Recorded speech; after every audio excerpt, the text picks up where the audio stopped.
وأشهد أن محمدا عبده لا نبي بعده اللهم صل على سيدنا محمد وعلى آل سيدنا محمد قال رب اشرح لي صدري ويسر لي أمري واحلل عقدة من لساني يفقهوا قولي. Yang kami hormati Bunda Nur, pengawas kita yang sudah hadir bersama-sama kita. Selanjutnya yang kita hormati Ibu Kepala SD 9. Kami hormati, kami muliakan, kami banggakan ibu-ibu dan bapak guru SD Negeri 9 Kota Jambi yang mudah-mudahan kita semua dirahmati oleh Allah Subhanahu wa taala, Tuhan yang Maha Kuasa. Bapak Ibu, pertama terima kasih atas undangan dan kesempatan yang diberikan kepada saya, kepada kami hari ini untuk turut hadir bersama-sama bersama Bapak dan Ibu dalam satu kegiatan yang luar biasa menurut saya. Salah satu pengejawantahan dari tugas pokok beban kerja guru, dan beban kerja Bapak Ibu guru kan merencanakan pembelajaran, melaksanakan pembelajaran, kemudian melakukan penilaian, baru nanti memimpin dan melatih. Jadi ini satu tahapan yang penting dan berkaitan dengan semakin dekatnya nanti sesuai dengan kalender pendidikan jadwal penilaian akhir semester pelajaran 2020-2021. Bapak Ibu yang berbahagia, mari sama-sama senantiasa kita mengaturkan puji syukur kepada Allah SWT, Tuhan yang Maha Kuasa. Hari ini kita semua mendapat rahmat, nikmat, taufik, hidayahnya yang tidak terkira. Kalau dihitung katanya nggak bisa dihitung, ya kan? Jadi salah satu atau salah duanya nikmat kesehatan dan kesempatan. Di masa pandemi ini nikmat sehat itu menjadi sangat terasa, gitu, betul nggak Bapak Ibu? Betul. Saudara-saudara kita sebagian ada yang sedang berjuang terpapar COVID-19 ini, dan kita alhamdulillah dan tentu kita berdoa mudah-mudahan kita semua dijauhkan dari wabah ini. Amin. Salawat dan salam untuk Rasulullah Muhammad sallallahu alaihi wasallam. Allahumma shalli ala sayyidina Muhammad wa ala ali sayyidina Muhammad. Bendahara pengawas, Ibu Kepala Sekolah, Bapak Ibu guru yang mudah-mudahan semua sedang berbahagia pagi hari ini. Beberapa hal ingin kami sampaikan. Yang pertama, kami menyambut dengan sangat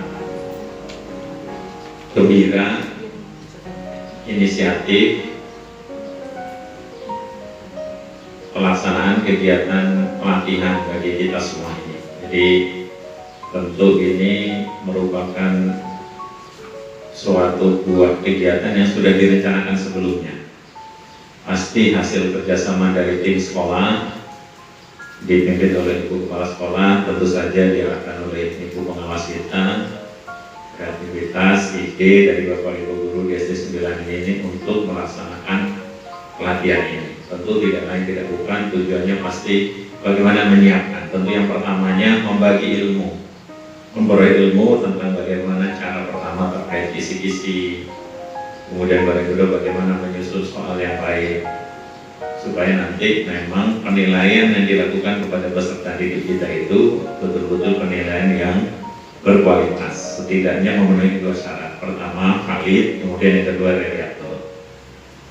Jadi ini satu kegiatan yang positif sekali, dan tadi saya mendengar dari apa yang disampaikan oleh mungkin Pak Tuanya ya, beliau ini sering saya manggilnya Mas, karena sini banyak kakanda saya, ibunda saya mau izin kalau berlangsung selama lebih kurang 32 jam ya. Jadi pasti sudah dirancang kalau namanya pelatihan itu tidak mungkin cuma teori baik. Mungkin awalnya nanti teori, mendengarkan, menyimak rambu-rambunya gimana, soal segala macam, nanti pasti harus disertai praktik dan ada tagihannya, saya yakin.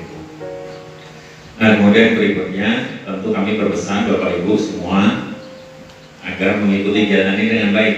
Jadi selalu, kalau kata orang dulu itu namanya apa manfaatnya bagi aku. Jadi selalu ambil nilai positif, added value kata orang, nilai tambahnya dari suatu kegiatan itu. Pastikan bahwa kita dapat ilmu, dapat manfaat dari kegiatan yang kita ikuti. Jadi jangan sudah datang memenuhi absen, ditengok Ibu Kepala Sekolah, ditengok Bunda Pengawas, selesai. Tapi harus setiap hari kita ada tambahan manfaat buat diri kita yang nanti bisa kita bagikan kepada lingkungan kita, khususnya kepada peserta didik kita. Kalau tadinya kita bikin soal mungkin masih belum sempurna, itu nggak mungkin ya, tapi belum baik kualifikasinya. Kemudian kalau sudah pelatihan ini nanti insya Allah soal-soal yang kita buat, kita susun itu kualitasnya oke, reliabilitasnya bagus, sehingga nanti akan menjadi guru-guru yang menjadi semakin baik, atau orang semakin profesional. Itu yang pertama Bapak Ibu. Kemudian berikutnya tentu kita sama-sama menyimak Bapak dan Ibu berbagai kebijakan. Kita sudah belajar di masa pandemi ini, mungkin sudah bulan ke-8 atau ke-9 gitu ya. Jadi sejak Maret, sekarang kita sudah November, sudah mau berakhir. Sempat kita buka sebentar di awal tahun pelajaran, kemudian sesuai dengan kebijakan gugus tugas pemerintah Kota Jambi, kemudian kita tutup lagi. Nah, tentu Bapak Ibu sudah punya banyak pengalaman, banyak ilmu bagaimana melakukan pembelajaran jarak jauh, melakukan pembelajaran PDR, belajar dari rumah. Dan beberapa di antara Bapak Ibu juga sudah kita ajak sama-sama, karena tidak semua siswa kita punya akses gawai, punya akses smartphone, HP pintar yang bisa mengikuti pembelajaran online secara penuh, apakah melalui Zoom atau melalui Google Classroom atau Cisco Webex dan sebagainya, aneka platform pembelajaran daring. Tapi mungkin ada yang harus secara luring, makanya kita fasilitasi atau kita kerjasama dengan RRI. Jadi terima kasih juga ini Bu Kepala Sekolah, Bapak Ibu guru kita, sebagian kita ikutkan itu menjadi bentuk pengabdian, memberikan ilmu kepada tidak hanya di Kota Jambi sebenarnya, tapi seluruh provinsi Jambi, bahkan di luar, karena kita bisa memanfaatkan pembelajaran yang dilakukan melalui RRI sama-sama. Apa maknanya untuk Bapak Ibu? Yang pertama, setiap hal apapun itu, kata orang pisau, mata pisau itu juga punya dua sisi. Pertama, kalau di tangan chef yang bagus, pasti nanti digunakan untuk meracik menu makanan, akan menghasilkan makanan yang lezat, nikmat. Tapi kalau berada di tangan seorang pembunuh, bisa menjadi bahaya dan mematikan. Begitu juga kondisi pandemi ini, tergantung kita menyikapinya. Kalau kita mau menyerah begitu saja, ya udah, berarti nggak ngapa-ngapain, nggak ada nilai manfaat yang bisa kita berikan untuk anak-anak kita, untuk peserta didik. Tapi kalau kita bisa mengambil manfaat, kita berkreasi, berinovasi, terus belajar, maka kita bisa memberikan manfaat, nilai positif dari peristiwa pandemi itu. Paling tidak, pasti Bapak Ibu rasakan ya, kalau biasanya tidak pernah tahu namanya Zoom itu kayak mana, tapi dengan pandemi itu kita sudah paham. Ya kan, kayak mana kliknya, maupun nanya-nya ada tulisannya, ada raise hand-nya, ada kolom chat-nya, segala macamnya gitu. Nah, oleh karena itu kami berusaha Bapak Ibu, yuk terus kita tambah ilmu kita, jangan berhenti. Jadi guru itu, makanya istilahnya Mas Menteri kan guru pembelajar, guru penggerak itu guru yang selalu belajar. Kalau kita berhenti belajar, nanti selesai. Kalau dalam Islam kan, minal mahdi dilalati, menuntut ilmunya dari buayan, dari lahir sampai nanti kita berhenti sudah masuk pilihan. Jadi terus belajar, jangan saya minta lagi nanti sudah lah, jadi terus belajar. Itu yang pertama. Kemudian yang kedua ya, yang pertama nanti nggak mau lagi berhenti. Berikutnya Bapak Ibu, kita sekarang sudah tahu kebijakan pemerintah. SD 9 juga salah satu yang menjadi sasaran simulasi. Ada namanya AKM. Sudah kenal Bapak Ibu ya? Ya. AKM singkatan dari Asesmen Kompetensi Minimum. Jadi yang perlu kita pahami bersama bahwa AKM itu tidak identik dengan UN atau USBN. Kalau kita SD kan tidak ada UN, dulu ada UN, kemudian menjadi ujian sekolah berstandar nasional. Tapi AKM itu untuk paradigma yang lain, bentuk cara yang lain, sisi yang lain untuk memotret mutu pendidikan. Makanya AKM itu beberapa perbedaan pokoknya dengan UN. Jadi jangan sampai kita nanti menyebutkan, oh ini UN dulu atau USBN sekarang diganti dengan AKM, bukan. Ada perbedaan-perbedaan mendasar. Yang pertama, kalau namanya asesmen kompetensi minimum itu menguji bukan pada kemampuan masing-masing peserta didik, meskipun nanti yang dilakukan tesnya itu kepada peserta didik tentu saja, tapi tidak akan memotret istilahnya rapor individunya tuh.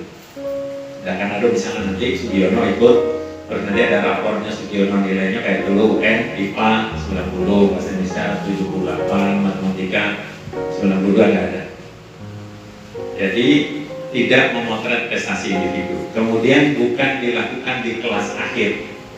Kalau UN kan Bapak Ibu kita tahu ya, kelas SD kelas 6, kemudian SMP kelas 9, SMA kelas 12. Itu yang kedua. Yang ketiga, tidak menentukan kelulusan. Makanya karena tidak dilakukan di kelas akhir. Untuk ARM nanti sesuai program Kemdikbud akan dilakukan di kelas 5. Jadi kelasnya itu kelas tengah Bapak Ibu. SMP kelas 8, SMA kelas 11.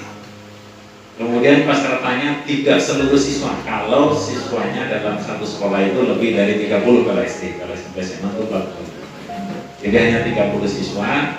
Misalnya kita kelas, karena nanti SD itu tahun 2021 itu insya Allah bulan Agustus, maka nanti yang simulasi itu kelas 4, betul ya? Ya? Betul. Jadi kelas 4. Nanti kan dia naik kelas 5. Itu 30. Kalau mau siswa itu di sini berapa kelas 4? Atau 100 lebih, berarti nanti akan dipilih 30. Yang milih siapa? Bukan kita, tapi yang milih nanti Kemdikbud. Kalau infonya itu berdasarkan strata sosial ekonomi, mungkin juga pertimbangan prestasi. Jadi tidak perlu dibimbelkan untuk AKM tuh nanti ada les tambahan belajar khusus menghadapi AKM, tidak perlu, karena nanti akan dipotret bukan individunya. Apa yang perlu bagi kita? Kalau kita lihat semua panduannya termasuk contoh-contoh soalnya, maka yang perlu bagi adalah perubahan paradigma pembelajaran. Intinya apa? Higher order thinking skills, itu kemampuan berpikir tingkat tinggi itu. Jadi nggak masuk lagi zamannya dikasih iyalah, ya kan? Karena kalau iyalah itu akan kita klik di HP-nya di Google langsung ketemu. Tapi bagaimana dia menelaah? Makanya literasi yang diujikan itu kan 3. Satu literasi numerasi, literasi membaca dulu, baru literasi numerasi, baru survei karakter. Itu Bapak Ibu, jadi waktunya 2 hari sampai jam-jamnya sudah itu AKM.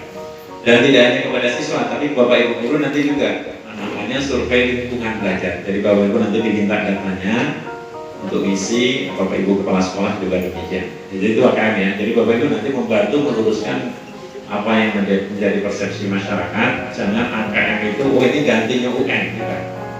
Tapi AKM itu bentuk lain untuk melakukan evaluasi atas mutu pendidikan. Nanti akan diberikan laporan oleh Kementerian Pendidikan dan Kebudayaan melalui Pusmenja, namanya Pusat Asesmen dan Pembelajaran, untuk bagaimana mutu pendidikan yang ada di provinsi, kemudian kabupaten kota dan sekolah. Jadi potretnya potret sekolah, sehingga pemerintah nanti bisa melakukan analisis dan melakukan intervensi apa yang perlu. Itu terkait. Nah kemudian yang paling baru kemarin mungkin Bapak Ibu sudah menyimak juga. Ada yang honor nggak di sini? Nah, ada pemerintah kebijakan Kemdikbud membuka tahun 2021 itu 1 juta guru menjadi ASN melalui mekanisme P3K, PPK. Kemarin sudah diberikan arahan Pak Wakil Presiden, Pak Kemdikbud, lengkap, Kepala BKN, Mendagri. Jadi Bapak Ibu siap-siap. Jadi ada lowongan besar 1 juta dan nanti gajinya oleh APBN. Tinggal itu siap-siap ya, meskipun nanti di situ dijelaskan ada panduan pembelajaran juga yang akan diberikan oleh Direktorat Jenderal Guru dan Tenaga Pendidikan.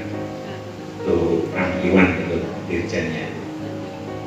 Itu Bapak Ibu berapa kebijakannya. Kemudian yang berikutnya terakhir kebijakan kementerian juga, kita sudah belajar sampai semester 1 ini, surat edaran kita di Dinas Pendidikan sampai nanti tanggal 16 Desember. Artinya ulangan atau penilaian akhir semester kita akan berada di masa belajar jarak jauh.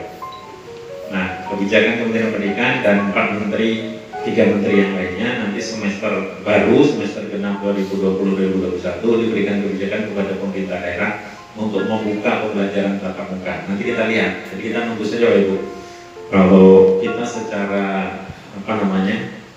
semangatnya Bapak Ibu guru dan kami semua, kita semua merasakan banyak kendala, meskipun ada nilai positif, kendala pembelajaran jarak jauh itu ada. Tapi pengennya tetap muka, kan gitu Pak Ibu ya? Iya. Atau ada yang pengen tetap bela jarak jauh terus? Bisa dari rumah, pengennya tetap pembelajaran tatap muka itu ternyata tidak bisa digantikan. Kehadiran fisik guru di tengah-tengah siswa itu dirasakan sekarang semuanya, tidak hanya kita di nasional, apalagi provinsi kota, tapi seluruh dunia merasakan itu. Makanya sekolah-sekolah di seluruh dunia itu semua untuk membuka kembali, kita juga demikian. Kita ikuti saja Bapak Ibu, nanti Bapak Ibu pasti pemerintah kita akan menilai dari beberapa, dari semua sisi apa yang terbaik. Yang penting Bapak Ibu nanti tahu Kalau pemerintah membuka keran untuk tatap muka, tidak cukup satu langkah di situ. Baru kemudian nanti harus ada izin sekolah dan orang tua. Sekolah dan komite dulu. Misalnya tadi pemerintah Kota Jambi di sana sudah izin dibuka, boleh. Nanti khusus SD 9 harus ngisi dulu daftar periksa kayak dulu lah. Sudah isi diizinkan, kemudian kepala sekolah setuju, komite sekolah setuju, berarti SD 9 akan membuka pembelajaran tatap muka. Tapi nanti berikutnya lagi ada persetujuan orang tua. Jadi kalau orang tua misalnya di kelas kita tadi ada 30, ada 2 orang tua yang tidak berkenan mengizinkan, nggak boleh divonis, nggak boleh dijustifikasi ya. Berarti dia tidak mau mendukung pendidikan, tidak. Mungkin beliau punya pertimbangan lain untuk kesehatan keselamatan anak-anaknya, maka tetap harus dilayani. Nantinya begitu polanya. Jadi itu Bapak dan Ibu, kita siap-siap saja. Yang paling penting adalah tadi yang pertama terkait AKM, perubahan paradigma pembelajaran. Harus student active learning itu jalan. Jadi SAL itu siswa belajar aktif. Kalau zaman dulu kalau ya CBSA juga kata buku sampai habis. Cara belajar siswa. Sebenarnya semangat itu dari zaman dulu. Saya masih sekolah dulu juga kayak gitu istilah-istilahnya sampai sekarang. Tapi artinya itu belum membumi. Konsep idealnya sudah ada tapi belum terlaksana di kelas-kelas kita secara maksimum. Mungkin sudah sebagian tapi masih. Yang kedua terkait persiapan pembelajaran semester genap. Tugas kita tentu melalui Bapak Ibu Kepala Sekolah, Bapak Ibu Kepala Sekolah kita menyiapkan, mengecek kembali persiapan-persiapan protokol kesehatan. Mungkin persiapan disinfeksinya masih kurang atau mungkin baterai apa namanya itu termogan yang mungkin perlu dicek dan segala macamnya. Jadi itu sehingga ketika dibuka kita sudah siap. Itu saja. Mungkin itu Bapak Ibu dan terakhir menyampaikan pesan Pak Wali ketika beliau melakukan apel bersama. Karena kondisi pandemi itu COVID ini ada, jadi beliau sudah mengalami sendiri. Beliau sampaikan siapa yang ngomong gado tuh, nah kayak kita memang baru terasa ya. Jadi mari sama-sama kita terus kita hadir ke sekolah, makanya diminta dengan mengatur shift atau sesi hadir ke sekolah. Kalau sekarang kita harus jaga jarak, jadi 3 itu yang cukup, pakai masker, menjaga jarak, mencuci tangan secara teratur. Mudah-mudahan itu Bapak dan Ibu. Jadi ini langsung dibuka ya, pakai buka ya. Baik, itu beberapa hal yang kami sampaikan. Kucingnya mau ikut pelatihan apa? Dia mau nyari ilmu juga. Jadi atas izin kita semua dan itu Allah Subhanahu Wa Taala, maka kegiatan pelatihan pembuatan visi-visi dan perakitan soal bagi guru SD Negeri 9 Kota Jambi tahun pelajaran 2020-2021 secara resmi kita nyatakan dibuka.